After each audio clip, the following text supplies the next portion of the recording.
أشرقت نفسي بنور من فؤادي حينما رددت يا رب العباد.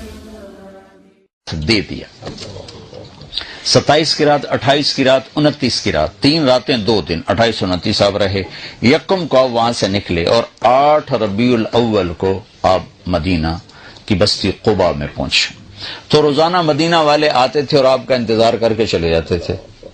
تو 8 تاریخ کو مدینہ اور قباء کے درمیان ایک قبیلہ ہے جس کو بنو قینقاع کہتے ہیں، وہ آباد تھا. تو اس کا ایک یہودی اپنے گھر کی چھت پہ چڑھا تو اس نے دور سے غبار دیکھا.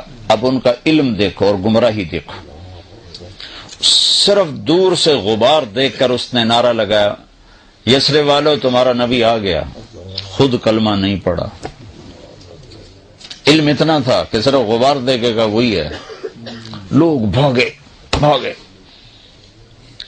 اتنے میں اللہ کے نبی پہنچ چکے تھے اور ابوبکر ان کو ایک چٹان کے نیچے بٹھا چکے تھے اور خود کھڑے تھے. اور ابوبکر کی داڑھی تھی کالی سفید اور اللہ کے نبی کی داڑھی تھی سیاہ کالی. دنیا سے جاتے وقت آپ کی داڑھی اور سر میں 14 سفید بال تھے ٹوٹل. تو لوگوں نے سمجھا کہ یہ جو جوان ہے نا یہ ابوبکر ہے اور یہ جو چٹے والوں والا یہ اللہ کا نبی. تو سب نے ادھر مسافر شروع کر دی. ابوبکر نے نہیں بتایا. یہ حکمت مجھ سے پوچھو جب میرے اوپر حال کرتے ہیں مسافر کرنے والے. کتنی باری میری جیب کاٹ کے لے گئے.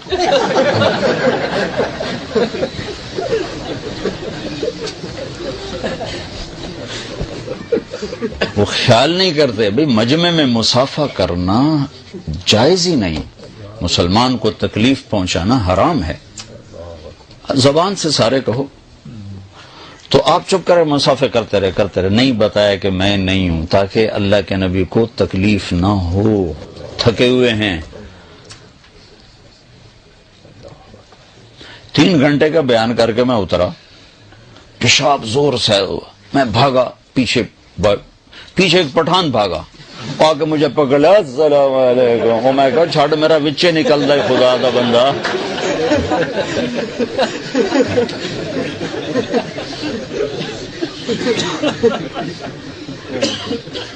جب سارے مسافر ہو گئے جوش خرو ختم ہو گیا تو اللہ کے نبی پر دھوپ آ گئی. چٹان کا سایہ ختم ہو گیا. تو ابوبکر نے لپک کے آپ کے اوپر چادر کی.